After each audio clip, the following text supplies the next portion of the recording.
Welcome to PucktalkCS. Steve here coming at you today. Chives is out in Cali, living his best life. We'll hear from him later on in the show with his thoughts after Game 4, but the series is now tied 2-2 going back to the mega important Game 5 at the Garden. Listen, lots of us expected the series to go 6 or 7 before it started, and that's exactly what we're going to get. So let's do it. Let's talk some puck. And all I can say right off the bat, my first reaction is it finally has caught up to us. It's hard to play that bad and continue to win games. But last night's tune wasn't always this bad. Listen, I thought the first period looked really good. I think that's the best period we played all series long. Keandre Miller was better. The forechecking was much better. Everybody looked great. Of course, Igor always looks great, but Vinny T, Lafreniere, everybody, we were keeping the giveaways to a minimum. And all around, the first period was just a really solid period. But the main question going into this one was, how were the Panthers going to respond? And they responded with physicality. They were throwing the body around a lot. And I think the Rangers ended this game with more hits than the Panthers, but you really couldn't tell that. The Panthers were laying vicious hits, more big hits. It seemed that there was always a Panther hitting a Ranger. It was just more tellable compared to the Rangers hits. And I didn't feel that the Rangers played that way when you looked at the stats, that the Rangers had more hits. And again, the Panthers were the one that had their season on the line, and it showed. They played. Now let's get to the burning question. Blake Wheeler. I think he looked really good. His first game back from 3 months out. I think he looked really good. He was happy to be out there. He was aggressive. I'm not sure how Chives feels about this, but as a fan who's watched all games this season, well, 95% of the games, and I know Chives been at a majority of them, I'm tired of Rangers fans who are just joining the bandwagon train now and think that they want to voice their opinion out after not watching the regular season. People are really ripping into Laviolette for putting Wheeler out there in OT. And what you gotta understand is that we were in the middle of a line change. We started the OT with Kreider, Meeker, and Kako, and we opted to go for the fourth line after the line change, or the third line, whatever you want to call it, since Rempe is basically a scratch in OT. But this one's really not on Wheeler. You gotta put you can't put the game on Mika, but you could put that play on Mika that led to the penalty. And it was on Mika, you know? That was a bad pass. Instead of Mika, if you go back and watch the replay, he could chip it right into the zone. He could chip it in around the boards. But what does he tend to do? He shoots it into a zone with 3 defenders, and it leads to Barkov getting a breakaway opportunity. And Wheeler takes the penalty, and that opportunity, I think you just let Barkov go for it. Igor is your best player on the ice. Even you rather a penalty shot than a power play. I think the power play was the one thing you really couldn't afford. And I've been saying this all series long. The Rangers have to quit giving the Panthers power play opportunities. The truth of the matter is that the Panthers are much better on the power play than they have been on 5-on-5. Listen, games 3 and games 4, the Panthers scored 7 goals. 5 of them came on the power play. The truth is, we are the undisciplined hockey team. We gave up 20 plus penalties to the Carolina Hurricanes. We are the undisciplined hockey team. And let's be honest, Barclay Gretzky, as great as he's been in this series, throwing the puck out of play like that, that's a sloppy play. You gotta be better than that. And that ultimately led to the second goal. It led to a goal. Now, yes, the Panthers scored that goal with 2 seconds coming off of the power play, but in my mind, that's still a power play goal. They're still set up, and Goodrow's just barely coming out of the box at that point. So again, we've been undisciplined. Our penalty kill, yeah, you take that penalty there. You think the penalty kill could come up big. It's come up big all season long. We killed that Jacob Trouba huge penalty in game 3, 4 minutes, and we couldn't kill this one off. We just couldn't do it. And again, moving forward, My tune is not going to shift here. The Rangers cannot give up penalties. It's crucial. And again, Blake Wheeler had a great game. Can't beat him up for that. Not his fault. Mika, bad penalty. And then Jacob Trouba being out of position. Jacob Trouba, I don't know what he was doing against the boards, leaving Reinhart wide open like that in OT. But again, you really can't shift blame in a play like that. But now we'll cut it over to Chives and hear from him. Hey guys, I want to talk about the game last night. I know this is not the best predicament to be in. Steve and I's Wi-Fi, it wasn't connecting. I'm in LA. Hotel Wi-Fi wasn't working here at about 6 o'clock my time, 9 o'clock his time. Wanted to go over the game last night. Florida Panthers 3-2 victory. And I really think it comes on the heels of a few things. One, I think Rangers power play and special teams, their penalty kill's okay, but I like the way Brian Boyle and Valakad phased it in the post game. They're on their heels the entire game. They can't establish a forecheck because by the time they're getting pucks out of the zone, glassing out, and a lot of failed clears. This has been the story of the series too. They've failed to clear the puck a lot. It doesn't allow them to get on the forecheck and begin an offense and start to push the Panthers on their heels, because we've seen that they're capable of doing that when they're at their best. But that hasn't been the case. They're 9.1 on the power play, but they score the first goal of the game on a Vincent Trocheck power play goal, a beautiful passing play, a nice play shot, his 8th of the postseason. Subsequently, Mika Zibanejad hits the crossbar, and that's kind of how the series has been for him. Zibanejad has really struggled in the last few games. I thought off the puck he was still noticeable against Carolina. He scored, his last goal was May 5th. So going on almost a month, 3 weeks, a good 3 weeks, since the first game in round 2 at Madison Square Garden, he has not scored a goal. Now, I drew a comparison online. I thought that was very similar to what we expected, or what we came to expect from Rick Nash, a player who's earning a lot of money, who is is a goal scorer. This is a player that had 91 points now 2 seasons ago, really last season. And he's been a player that's been extremely accountable in the postseason. We've seen him come up in big moments for this team. So that's why the bar is raised so high for him. We can't forget that. I think there's a lot of criticism out there for 93, and I see why, but we can't forget why he's receiving that criticism, or why there's that expectation. It's because he is that player. Chris Kreider as well. I think he mixed things up. I know he threw Kachuk's mouth guard into the stands.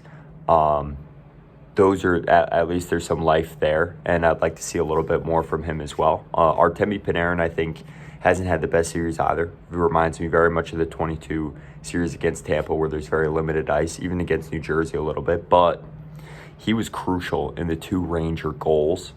So was Adam Fox, and those are the 2 players that I think most have been the most critical of the 2 games heading into Game 4. Now, Bennett scores kind of his own goal on the Rangers, and from there, I definitely had a bad feeling, because it's just a goal to tie a game, especially when the Rangers came out of the gate so well, that you don't want to give up. It's not a backbreaker. It's just the fact that it's 1-0, and now it's 2-1. And you saw that crossbar. It smacked straight into the blue paint from Zibanejad. Tough go. Carter Verhaeghe in front scores his 9th of the postseason. I mean, Trocheck and Verhaeghe are probably the 2 best offensive players for their teams, and that's saying something in terms of the score sheet, because of how many, true star players there are between Barkov and Kachuk, Zibanejad, Kreider, Panarin. It's those 2. It bats it out of the air, struggled to clear him out in front, and it's 2-1.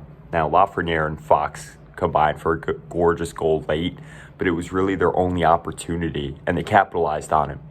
So I think that says 2 things about the team. 1, when they have the opportunity, they can capitalize. But 2, they have to generate more, because they scored on a talent play. This wasn't really a grind of a play. The Panthers break down. Fox takes advantage, gets the puck into the slot, and Lafreniere makes a beautiful play. It wasn't perfectly to his stick. He made it work, and it's a skill play. Tie game. Now that's 3:28 into the third, and again, failing to clear pucks. D zone time. The guys are getting gassed. Head to overtime. Sam Reinhart buries a dagger 1 minute in. And I think for the Rangers, you play 3 overtime games in a row. You won the last 2, and it's giving you that confidence boost. But we haven't seen the play improve that much. I thought at the start of the game, yes. I want to talk about Blake Wheeler as well. I thought Blake Wheeler was really good. He was checking, he was blocking shots. His final stat card looked solid. This is a player that came back from injury that many thought it was going to be the end of his career. And I give him a lot of credit because a lot of fans were unhappy to see Filipino out, understandably so. But Wheeler put up, I thought he was put in the vulnerable position in overtime. By all means, it looks like a lot of fans are in agreement with that. He played 9 minutes of ice time. He didn't play a whole lot. But when he was out there, he was effective. I thought he was actually faster than I've seen him during the regular season. He had 2 block shots. He had a few shots on goal. And this is a player that was put in a vulnerable position on the overtime. The play that leads to the overtime winner, the Florida power play, comes down the ice, tries to create that penalty shot situation or try and just draw a penalty. He disrupts the player in on the breakaway. Ends up being a power play, but it started with that pass. Mika either has to get that in. Mika's explanation in the postgame was that he thought Will Cooley was driving the net more, but that doesn't mean that Wheeler was open. And I think the play to look to the blue line, it hasn't worked for the Rangers, and we've seen how many plays have gone the other way on broken plays. Igor Shesterkin is getting beat on tips and plays that are broken plays. This, to me, is a broken play. And now the series is tied 2-2 going into Game 5. Now, this is just a raw reaction. We wanted to get it out there again. We just got onto Apple Podcasts. Things are really going up for Puck Talk right now in the Rangers world. So we're sorry that this is the predicament we're in because we really wanted to, Steve and I really wanted to talk about the game, and we haven't had the chance to. So I'm getting ready now to head back out into LA, and for Game 5, I'll be watching as well, but I'll be in Disneyland. So in the land of the Anaheim Ducks. Hope everyone enjoys the game and is in a lot better situation than I was in. But it's been a wild ride from, Leggett's down the shore to LA. And I will be home because this series is going minimum Game 6. And I'm hoping that it's not the Rangers trying to survive. I hope they're able to take the lead in Game 5. Best of luck to everybody, and thanks for tuning in. With that being said, it's now a best of 3 series, now 2 in the jungle, that is MSG, and I think Chives echoed a great point that Valley made in the post game, that the Rangers really looked like they were on their heels for a majority of the second half of this game. And listen, as we move on here, Game 5 is going to be an all-out pressure game. The Rangers really haven't had their backs against the wall here in the playoffs. You can make the case that, yeah, they had their backs in Game 6 in Carolina. But to me, it's really after Game 1 where I was like, oh boy. And they responded. They won the next 2 games. But this is really where the Rangers need to buckle in and dial in. And listen, the dogs got to show. Kreider, Mika, and Panarin have to show. And I think I've come to the conclusion that this is not Panarin's series. I honestly don't expect him to show. What I've seen from Mika and Kreider kind of shocks me more, having no impact. Not even no impact, a negative impact. Mika in OT, and not even OT. Mika had a lot of turnovers last night. Kreider's been quiet. I mean, Kreider goes from the rafters to rags. I know that's harsh, and I love my boy, but geez, where are they at here?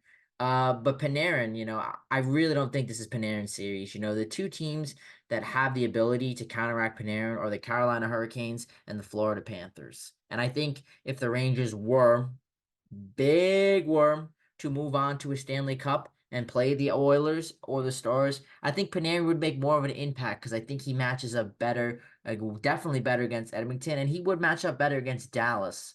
But to go against Florida or Carolina, especially Florida, is really tough for him. And it's just not Panarin's series.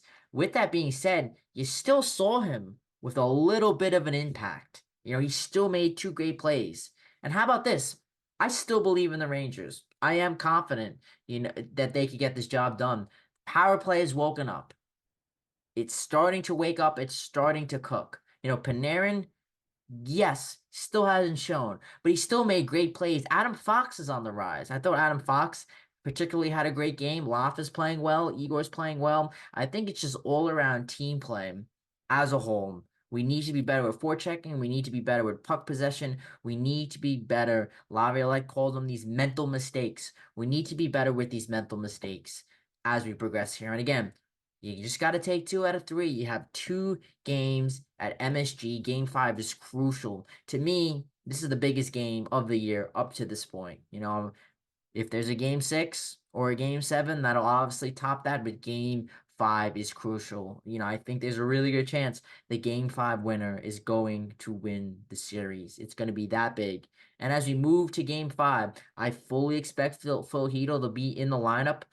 I'm not sure with Rempe and Wheeler. I thought Wheeler looked well. I think you could really split it and go either way. If you want to go Rempe, you go Rempe. If you want to go Wheeler, you go Wheeler because you could throw Wheeler out there in the third and OT. Rempe, yes, we saw Rempe get minutes in game 3, but game 4 went right back to a minimal amount. And let's be honest, Rempe's impact has been minimal. And it just begs the question again. I thought Kakos looked good. I think he's had a lot of good opportunities. I think you got to roll with Kako. I think you got to roll with Hedel. And I think it's a 50-50 split between Wheeler and Rempe. I wouldn't expect to see Hot Broad out there. That it's going to be close, and all that remains to be seen as we transition to game 5. Thanks for tagging along here and listening. Always remember, it's just the luck of the puck.